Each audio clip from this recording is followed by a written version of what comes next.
Okay, I finally got around to doing that video on that time America launched a manhole cover in outer space with a nuclear bomb, and it turns out that's actually the lesser of two interesting parts of this story, because America also dropped a nuclear bomb on top of 6 people to prove that nukes were safe. Today we're talking about Operation Plumbob. The professional way to explain it would be to say that it is a bunch of nuclear testing that was carried out by the United States government in the late 1950s in the deserts of Nevada. However, in reality, it is more akin to the United States government dicking off with nuclear warheads in the desert like they're a bunch of rednecks on 4th of July with fireworks. We'll shoot fireballs at it. But first, a word from our sponsor. Oh, Nicholas. Yeah. Is this my Father's Day present? Well, I do have a surprise for you. What's that? Our credit cards are maxed out. I'm gonna need you to fix it. I'd like to go shopping.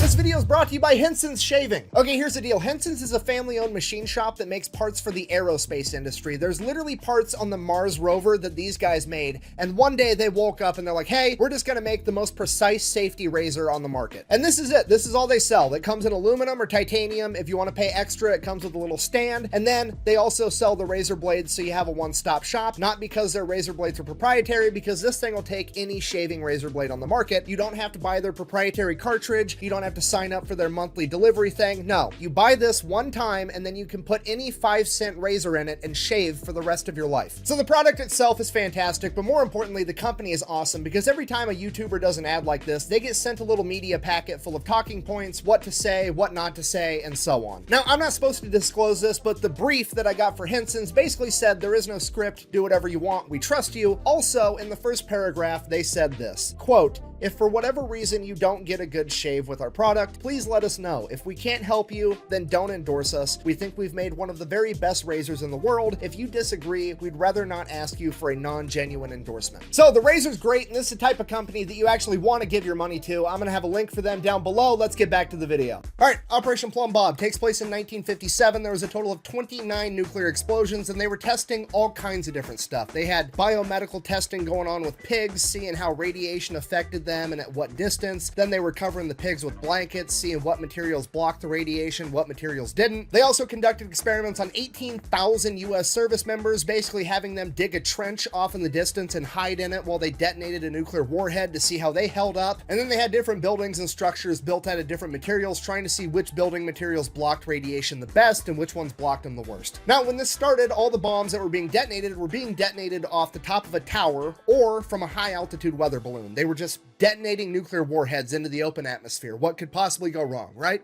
And the important context here is that it's 1957. The world became aware of nuclear weapons 12 years prior at the end of World War II, and a couple years after that, the USSR had their own nuclear weapons. We are well off into the Cold War, and nuclear hysteria is at an all-time high. So by this point in time, the American general public doesn't just understand that nuclear weapons make a really big boom, they also, to some degree, also understand radiation and nuclear fallout. So everybody kind of understands what's going on at this point. I mean, they've even got cartoon turtles teaching kids what to do in case a nuclear bomb gets dropped near them. Duck and cover. So naturally, when everybody finds out the government is strapping nukes to balloons and blowing them up in the desert, there's quite a bit of concern, you know, like, hey, maybe that's a bad idea. And then everybody finds out this is actually how the government's planning on protecting them from a nuclear strike from the Soviet Union, by taking one of our nukes and blowing up the Soviet nuke in the sky right above everybody's heads. Ladies and gentlemen, the Genie air-to-air missile. Okay, you gotta remember, this is the 1950s. There's no intercontinental ballistic missile that can reach from the Soviet Union into America yet. So this means that the only nuclear strike risk really comes from Soviet bombers flying into America and dropping their bombs. So we gotta be ready to shoot down these planes, right? Obviously. Problem, again, it's the 1950s. There's no sophisticated anti-air systems yet, okay? There's not really any air-to-air missiles that our fighter jets can shoot accurately. So the going theory was that we're going to use this nuclear fucking missile and shoot it at an entire formation of Soviet planes and blow all of them up at once. Genius! Okay, and on a rudimentary level, this makes complete sense, right? If you can't be accurate, you increase the margin of error. If you're not good with shooting a pistol, maybe grab a shotgun, it's easier to hit your target. However, what they've went and done with the Genie missile might be a little bit of overkill, because what they've essentially said is, well, I'm not very accurate with air-to-air missiles for shooting down planes,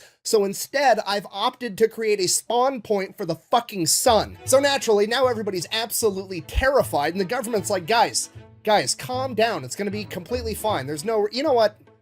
I'll just prove it to you. Give me 5 volunteers and a camera guy, but don't tell him what he's doing. On July 19th, 1957, the United States government detonated a Genie air-to-air nuclear missile with a 1.5 kiloton warhead directly above the heads of 5 U.S. service members that volunteered to be there, and a camera guy that was not informed of what he was doing until a couple hours beforehand. I'm out. What? You cannot pull out of this. I'm pulling out. You're way too deep to pull out. I'm pulling out. No, we are not. You're leaving it in. I've been pulling out for years, son. And in your head, you're probably picturing like 5 dudes in hazmat suits with a welding mask on. No, it's literally 5 bros in their military uniforms standing in the middle of the desert with no glasses, making direct eye contact with a nuclear explosion while one of them is holding a sign that says Ground Zero, Population 5, because that shit's funny. We felt a heat pulse, a very bright light, a fireball. It is red. The sky looks black about it. It is boiling above us there. It is rapidly losing its color. There is the ground wave. It is over, folks. It is tremendous. Directly above our heads. It went. Okay, now let's just take a minute and appreciate the fact that you've probably just witnessed the most testicular fortitude ever captured on camera. Secondly, let's also admire the fact that the sign that says Ground Zero, Population 5 is not only funny at face value, but it's hilarious that they only counted the 5 of them in the camera and not the cameraman himself, because even back in 1957, they knew that the cameraman never dies. I'm actually like Frodo Baggins. And out of respect for them being, to the best of my knowledge, the only 6 people that have ever volunteered to have a nuclear warhead dropped directly above their foreheads, I'm going to go ahead and read their names off. The cameraman's name is George Yoshitake, and the 5 service members are as follows: Colonel Sidney Bruce, Lieutenant Colonel Frank Ball, Major John Hughes, Major Norman Bodinger, and Don Luttrell. Apparently the cameraman, Mr. Yoshitake, had filmed a bunch of other nuclear tests in the past, and he thought that this was going to be no different than all the other ones, you know, where he's miles and miles away just filming a mushroom cloud, and he didn't know that they were going to be dropping the bomb directly above him until like a couple hours beforehand, and he was already there. After arriving to the test site, he was briefed on what was going to go down, and according to him, he was pretty much completely unfazed. He did not care at all, and he was 100% game to partake in this experiment, which I think we can all agree is gangster as fuck. This is what I picture. What did you picture? I walk in there like a fucking gangster. And then he goes on to live a normal life until he passed away in 2013 at the age of 84. And the other 5 service members that were also involved in this experiment all lived full, happy lives. As far as I could tell, the youngest any of them passed away was 71, and the rest of them all lived into their 70s. And while it's great that they were all okay, the PR stunt itself wasn't really that effective because the general public wasn't swayed very much by it. They still wanted them to stop blowing up nuclear bombs all the time. So finally, the US government's like, fine, we'll stop blowing up so many bombs in the desert. And the American people are like, and above the desert in the atmosphere. Okay, fine. And above the desert in the atmosphere. And in the ocean. Fine, we won't detonate nuclear bombs in the ocean either. And that is the story of how nuclear testing finally came to an end. No, I'm just kidding. The government then decided to opt for the loophole, and they were gonna bore a 500-foot deep hole in the middle of the desert so that they could blow up a nuke underground, because nobody would be mad, because people were only mad about on the surface, in the atmosphere, and in the ocean. Surely, blowing one up underground wouldn't be that big of a deal, right? I mean, what could go wrong? Delete me! What are you doing? I already did the ad. Delete me's gonna do every episode from now on. Really? Yeah. Wait, how much are they paying? Don't worry about it.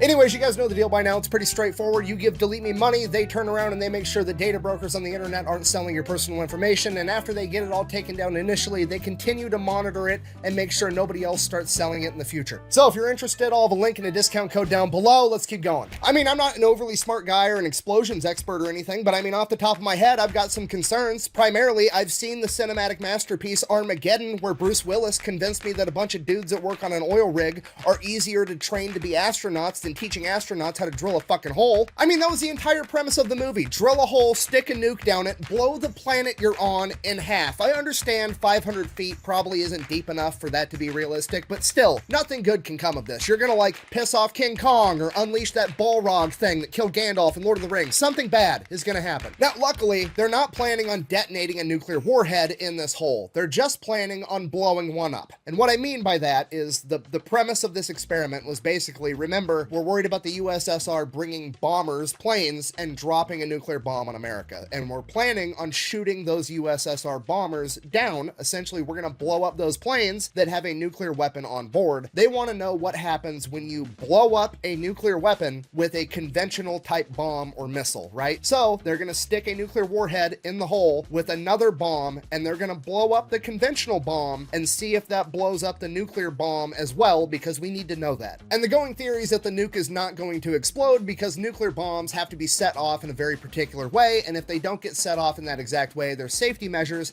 that are actually supposed to kill the nuke rather than set it off. But that's all theoretical, and there's only one real way to actually test it, right? You're gonna back up, grab a camera, yell "World Star," and see what happens. So that's exactly what they do. July 26, 1957, they have the first underground nuclear test ever, known as Pascal A. Takes them all day to set it up. They gotta lower the device down this hole, they get everything ready. Then, on top of the hole, you know, in case the nuclear bomb does go off, they lower a 5-foot thick slab of concrete that weighs thousands and thousands of pounds. And then on top of the hole, they have some kind of lid. I'm not sure what material it was, they didn't say, but sitting on top of the lid, there was a bunch of sensing equipment, because remember, they're not expecting a big explosion. They're expecting a really small explosion, and they want to get as much data from it as possible. So they have like sensors and cameras aiming down the hole through this lid. And I will now let the head scientist in charge, Bob Brownlee, take the story from here. And I quote, "They finally got it down the hole, by my recollection, about 10 o'clock at night or so. There wasn't much time to go back to Mercury, go to bed, get up the next morning and shoot it.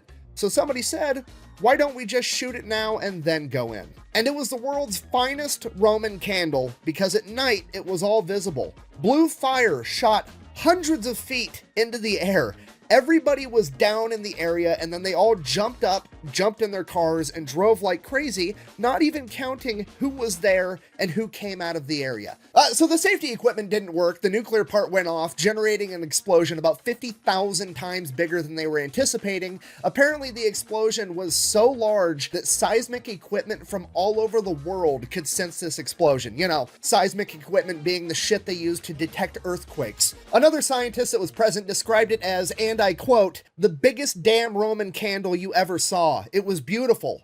Big blue glow in the sky." And because of this, the United States government comes to the realization, okay, maybe underground nuclear testing isn't that great of it. I'm just fucking with you guys. They redid the exact same experiment like a month later, August 27th, 1957. And they didn't really change a whole lot about the experiment. They took the device, they stuck it down the hole, they put thousands of pounds of concrete directly on top of it. And then the only thing they did change was, instead of whatever lid they were using before that they could like put sensors through and shit, they went and tried to control the explosion by getting a 2,000-pound manhole cover, and then they welded it shut over the top of the hole. They then took the best high-speed camera they could find and aimed it at the manhole cover, because if the safety device failed again, whatever happens to the manhole cover was, and I quote, "scientifically interesting," aka they're just doing Mythbusters shit with DOD money. So they detonate the bomb, the safety device fails, the nuclear portion goes off, and in hindsight, what happened is when you have a nuclear bomb go off with thousands of pounds of concrete directly on top of it,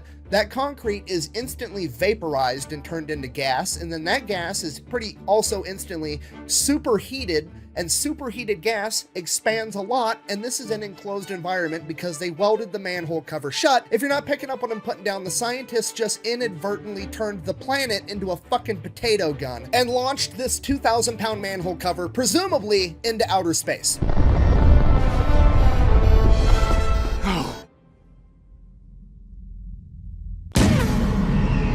So all the scientists, being pros, start asking the question that everybody wants the answer to: how fast do you think that manhole cover was going? So they go to the high-speed camera. Okay, this camera is taking 1 frame per 1,000th of a second. Okay, it's a lot of fucking pictures. The manhole cover appears in one singular frame And that is it. So because it was only captured by a single frame and not multiple frames, they can't calculate how far it was traveling over a period of time. So all they can calculate is the minimum speed that it would have to be going to only be captured by a single frame in the span of the camera shot. And the calculation they came up with was that manhole cover was moving at least 150,000 miles an hour. That is Mach 195. It is 195 times faster than the speed of sound. And the best part about all this is that this happened prior to Sputnik 1, meaning that if this manhole cover made it into outer space, it was the first man-made object to ever make it into outer space.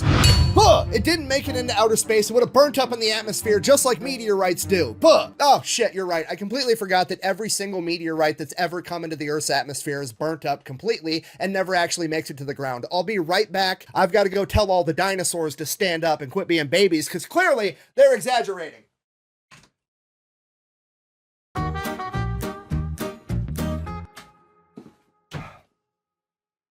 Guys, they're dead. This is completely different from a meteorite for multiple reasons. For one, a meteorite's never been made out of 2,000 pounds of refined steel. For two, a meteorite's moving at about 30,000 miles an hour when it collides with the Earth's atmosphere. This thing's moving at 150,000 miles an hour, and space is only 62 miles up, okay? This thing made it to outer space in a second. Even friction was like, what the fuck was that? Thirdly, the collision with the atmosphere is nothing like a meteorite, right? A meteorite is a rock traveling through the vacuum of outer space with no other forces acting upon it, and it collides with Earth's atmosphere, and then it gets slowed down and it gets burnt up, okay? The manhole cover isn't just moving at 150,000 miles an hour through the atmosphere. It is being propelled by a channeled nuclear explosion with all of the gases, aka the atmosphere behind it, also moving 150,000 miles an hour in the same direction. Yes, science! Okay, and just to be clear, I'm not saying that I'm correct. I'm simply saying I'm incredibly ill-equipped to answer this question accurately, and no offense, but there's about a 99.999% chance that you are too. So my verdict in regards to this manhole cover is going to be that it's still up in the air. There's a horrible dad joke. I'm sorry. Moving on. Now, fast forward, nuclear testing continued both underground, above ground, and in the atmosphere until 1963, when they signed a treaty with the Soviet Union and Great Britain that the only nuclear testing allowed was going to be underground. Now, fast forward again a couple of decades, and people's concerns over atmospheric nuclear bomb detonations turned out to be 100% legitimate because a ton of people ended up having elevated risks of cancer. Both the 18,000 soldiers that were present at Operation Plumbob had highly elevated likelihoods of developing leukemia and thyroid cancer, as well as thousands of civilians that were living in towns near the test sites. And I know what you're thinking, how come those people got cancer, but the guys that literally stood underneath a nuclear bomb as it was detonated didn't? Well, the way that nuclear radiation works is that it dissipates pretty quickly over like 2 to 3 days, and then it's completely gone. Which is why, like, all the old videos and protocols telling you what to do in case of a nuclear attack always told you, you know, duck and cover from the initial blast wave and then make your way inside and stay inside for like a week. After that, the radiation is decayed enough that it shouldn't hurt you. So the guys that were exposed to that bomb directly overhead were exposed to it for presumably 10, 15 minutes before they dipped and left, whereas a lot of these soldiers were exposed to repeated nuclear explosions over and over again, or these towns, the explosions would go up into the atmosphere and the radiation would be caught in the wind, and it would just carpet these towns with radiation for days over and over and over again over the course of years, hundreds of nuclear detonations exposing these people to radiation. Now, fast forward like 3 decades to 1990, the United States government, with its infinite charity and outstanding moral compass, finally decides that they're going to pass the Radiation Exposure Compensation Act, where they're going to pay these people that were wrongfully exposed to radiation due to their negligence. If you got cancer and you could prove that it was because of them, they would go ahead and they would give you $75,000 in one lump sum if you were a soldier on the ground, or if you were an innocent civilian just living your life in a town miles and miles away, they would give you $50,000. There's no other legal course that you could take. You can't sue them for more. You can't reject it. Just, here's what I'm going to give you. Fuck off. Wow, that sounds like a really good deal. How about I give you the finger? Okay, just so we're on the same page with this, the United States government takes your tax money, whether you want them to or not. You don't get an option. They're taking your money, okay? They then turned that money into radiation that they used to poison Americans with and give them cancer. Then, 30 years after the fact, they decided, you know what, we should make things right by giving the people that survived this long and can actually prove it was our fault, we'll give them like 50 grand. bear in mind that 50 grand is also money that was tax money that they took. So they took your money, used it to poison you, and then to pay you off, they gave you some of your money back. I'm from the government and I'm here to help. Can you understand how absolutely crazy that is? Imagine if somebody walked up to somebody on the street and was like, hey, give me all the money in your wallet or I'm going to throw you in a cage for years against your will. And you're like, okay, and you give them all the money in your wallet. They turn around, they go buy brass knuckles, come back, and then punch you in the face with the brass knuckles that they just bought with your money. And then they look down at you and they're like, oh, I really hurt you, my bad. And then they get into your pocket, find another $20 bill, pull that $20 bill out of your pocket, and then hand it back to you to pay you off for punching you in the face. It's never too early to learn that the government is a greedy piglet that suckles on a taxpayer's teat until they have sore, chapped nipples. I gotta end this video. I feel radicalized. In conclusion, this has been the story of 6 crazy bastards that volunteered to have a nuclear bomb detonated directly above their head, and that time that America may have accidentally launched a manhole cover into outer space, potentially becoming the first man-made object ever, and that time that the US government poisoned tens of thousands of people with radiation, giving them cancer, and basically had no consequences for it whatsoever. Thanks for watching. Best way to support the channel is go buy some merch over at thefatelectrician.com. Quack bang out. Government giving people cancer with 0 consequences while trying to tell me I can't drink raw milk.